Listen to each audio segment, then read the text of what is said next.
दोस्तों, क्या एक बार फिर फंस गया है बीजेपी के अध्यक्ष का मामला? क्या बीजेपी और आरएसएस में बढ़ रही है लगातार तकरार? क्या बीजेपी अध्यक्ष पद के लिए गुजरात लॉबी ने मार ली है बाजी, या फिर आरएसएस के दांव में फंस गई है गुजरात लॉबी? नमस्कार दोस्तों, मेरा नाम है राज के वर्मा और आप देख रहे हैं रिपोर्टर जी। भारतीय जनता पार्टी में राष्ट्रीय अध्यक्ष का चयन एक जटिल और चर्चित मुद्दा बन चुका है। मौजूदा राष्ट्रीय अध्यक्ष जेपी नड्डा का कार्यकाल 20 अप्रैल 2025 को खत्म हो रहा है, लेकिन पार्टी अभी तक उनके उत्तराधिकारी के तौर पर अंतिम फैसला नहीं कर पाई है। हाल के दिनों में दिल्ली और नागपुर में उच्च स्तरीय बैठकों में कई नामों पर मंथन हुआ, लेकिन कोई सहमति नहीं बन पाई। इस बीच ये चर्चा जोर पकड़ रही है कि बीजेपी इस बार किसी महिला नेता को राष्ट्रीय अध्यक्ष की जिम्मेदारी सौंपकर एक बड़ा संकेत दे सकती है। आइए इस पूरे घटनाक्रम को विस्तार से समझते हैं। बीजेपी, जो भारत की सबसे बड़ी राजनीतिक पार्टी है, अपने संगठनात्मक ढांचे और अनुशासन के लिए जानी जाती है। दोस्तों, पार्टी का राष्ट्रीय अध्यक्ष न केवल संगठन को दिशा देता है, बल्कि केंद्र और राज्य में सरकारों के साथ समन्वय स्थापित करने में भी महत्वपूर्ण भूमिका निभाता है। जेपी नड्डा जनवरी 2020 से इस पद पर है और उनका कार्यकाल कई बार बढ़ाया जा चुका है। बीजेपी के संविधान के अनुसार एक व्यक्ति अधिकतम 2 बार 3-3 साल के लिए अध्यक्ष बन सकता है, जिसका मतलब है कि नड्डा को दोबारा मौका दिया जा सकता है। हालांकि पार्टी इस बार नए चेहरों, खासकर दक्षिण भारत और महिला नेताओं पर फोकस कर रही है। दिल्ली में हाल ही में प्रधानमंत्री नरेंद्र मोदी, गृह मंत्री अमित शाह और रक्षा मंत्री राजनाथ सिंह के बीच हुई बैठकें, साथ ही नागपुर में राष्ट्रीय स्वयंसेवक संघ के मुख्यालय में हुई चर्चाओं ने इस मुद्दे को और गर्म कर दिया। सूत्रों के मुताबिक 20 अप्रैल के बाद कभी भी नए अध्यक्ष के चुनाव की घोषणा हो सकती है, लेकिन अभी तक कोई स्पष्ट नाम सामने नहीं आया है। प्रधानमंत्री नरेंद्र मोदी के नेतृत्व वाली बीजेपी सरकार ने नारी शक्ति वंदन अधिनियम को पारित कर महिलाओं के सशक्तिकरण पर जोर दिया है। इस कानून के तहत लोकसभा, विधानसभा में महिलाओं के लिए 33% सीटें आरक्षित की जाएगी। इस पृष्ठभूमि में बीजेपी संगठन में भी महिलाओं को बड़ी जिम्मेदारियां देने की बात जोर शोर से उठ रही है। हाल ही में दिल्ली में रेखा गुप्ता को मुख्यमंत्री बनाए जाने को इसी दिशा में एक कदम माना जा रहा है। अब राष्ट्रीय अध्यक्ष की रेस में 4 महिला नेताओं के नाम सबसे ज्यादा चर्चा में है। ये नाम है डी पुरंदेश्वरी, वांती श्रीनिवासन, तमिल ईसाई सौंदर्य राजन और स्मृति ईरानी। इनमें से प्रत्येक नेता का अपना अलग प्रोफाइल और बीजेपी और आरएसएस के साथ मजबूत रिश्ता है। आइए इनके बारे में एक एक कर विस्तार से जानते हैं। डी पुरंदेश्वरी आंध्र प्रदेश के मुख्यमंत्री चंद्रबाबू नायडू की साली और तेलुगु सिनेमा के दिग्गज एनटी रामाराव की बेटी है। वो वर्तमान में बीजेपी की आंध्र प्रदेश इकाई की अध्यक्ष है।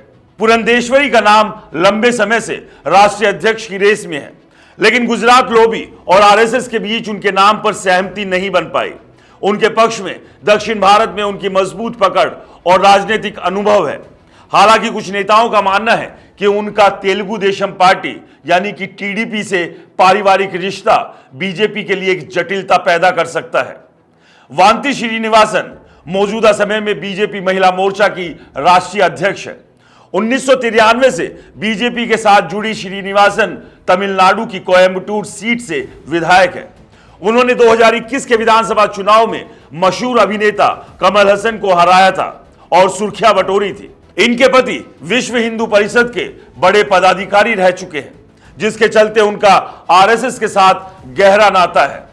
दक्षिण भारत में बीजेपी को मजबूत करने और संगठनात्मक कौशल के लिए उनकी तारीफ होती है।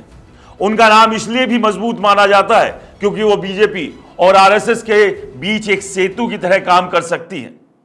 तमिल ईसाई सौंदर्य राजन 1990 के दशक से बीजेपी के साथ हैं। वो तमिलनाडु बीजेपी की अध्यक्ष रह चुकी हैं और 2014 से 2019 तक राष्ट्रीय सचिव के तौर पर काम कर चुकी है। नरेंद्र मोदी और अमित शाह के करीबी नेताओं में उनकी गिनती होती है। तमिलनाडु में बीजेपी को मजबूत करने का श्रेय उन्हें दिया जाता है, भले ही पार्टी वहां विपक्ष में है। गुजरात लॉबी के साथ उनके मजबूत रिश्ते और संगठन में लंबा अनुभव उन्हें इस रेस में एक मजबूत दावेदार बनाता है। स्मृति ईरानी का नाम इस लिस्ट में सबसे चौंकाने वाला है। केंद्रीय मंत्री रह चुकी स्मृति 2024 के लोकसभा चुनाव में अमेठी से कांग्रेस के किशोरी लाल शर्मा से हार गई थी। हालांकि उनका बीजेपी संगठन में लंबा अनुभव है, आरएसएस के साथ अच्छे रिश्ते और गुजरात लॉबी के साथ मजबूत संबंध उन्हें इस पद के लिए एक मजबूत दावेदार बनाते हैं। उत्तर और दक्षिण भारत में उनकी पहचान, साथ ही एक लोकप्रिय चेहरा होने का फायदा उन्हें मिल सकता है। कुछ विश्लेषकों का मानना है कि उनकी हार के बाद बीजेपी उन्हें संगठन में बड़ी जिम्मेदारी देकर एक मजबूत संदेश दे सकती है। बीजेपी के राष्ट्रीय अध्यक्ष के चयन में देरी कई कारण है। पहला, पार्टी दक्षिण भारत पर विशेष फोकस कर रही है, जहां उसका आधार अभी तक भी सीमित है। दूसरा, आरएसएस और बीजेपी नेतृत्व के बीच नए अध्यक्ष को लेकर विचार विमर्श जारी है। कुछ रिपोर्ट्स के मुताबिक आरएसएस शिवराज सिंह चौहान जैसे नेताओं को अध्यक्ष बनाना चाहता था, लेकिन उनकी केंद्रीय मंत्रिमंडल में नियुक्ति ने इस संभावना को कम कर दिया। तीसरा, बीजेपी और आरएसएस के बीच यह तय करना मुश्किल हो रहा है कि क्या एक अनुभवी नेता को चुना जाए या फिर किसी नए चेहरे को मौका दिया जाए। इसके अलावा पार्टी संगठन में बड़े बदलाव की योजना बन रही है, जिसमें 50% राष्ट्रीय महासचिवों को बदला जा सकता है और युवा चेहरों को मौका मिल सकता है। जेपी नड्डा को बार बार कार्यकाल विस्तार मिलने के बावजूद उनके दोबारा अध्यक्ष बनने की संभावना कम मानी जा रही है। बीजेपी के संविधान में एक व्यक्ति एक पद का सिद्धांत है और नड्डा वर्तमान में केंद्रीय स्वास्थ्य मंत्री है। 2019 में भी अमित शाह के केंद्रीय मंत्री बनने के बाद नड्डा को कार्यकारी अध्यक्ष बनाया गया था। यही कोई नया नाम तय नहीं होता है तो नड्डा को अंतरिम रूप से जिम्मेदारी दी जा सकती है, लेकिन पार्टी का फोकस अब नए नेतृत्व पर है। राजनीतिक विश्लेषकों का मानना है कि बीजेपी इस बार एक महिला नेता को अध्यक्ष बनाकर न केवल नारी शक्ति वंदन अधिनियम को मजबूत करने का संदेश देना चाहती है दोस्तों, बल्कि दक्षिण भारत में अपनी पैठ बढ़ाने की रणनीति पर भी काम कर रही है। कुछ वरिष्ठ पत्रकारों के अनुसार पिछले 10 सालों में नरेंद्र मोदी ने अपनी पसंद से अध्यक्ष चुने, लेकिन अब आरएसएस की भूमिका बढ़ती दिख रही है। कुछ विश्लेषकों का यह भी कहना है कि बीजेपी का यह कदम क्षेत्रीय दलों से अलग होने का संदेश देता है। दोस्तों, जहां नेतृत्व अक्सर परिवारवाद से प्रभावित होता है, बीजेपी में अध्यक्ष का चयन एक संरचित प्रक्रिया से होता है और यह फैसला सामूहिक सहमति पर आधारित होता है। बीजेपी ने राष्ट्रीय अध्यक्ष के चुनाव के लिए राज्यसभा सांसद के लक्ष्मण को राष्ट्रीय चुनाव अधिकारी नियुक्त किया है। उनके साथ सांसद नरेश बंसल, संबित पात्रा और राष्ट्रीय उपाध्यक्ष रेखा वर्मा सह चुनाव अधिकारी होंगे। सूत्रों के मुताबिक यदि एक ही नामांकन प्राप्त होता है तो उसे बिना मतदान के अध्यक्ष घोषित किया जाएगा। हालांकि अभी तक कोई अंतिम तारीख घोषित नहीं हुई है और नागपुर से दिल्ली तक चली बैठकों के बाद भी मामला उलझा हुआ है।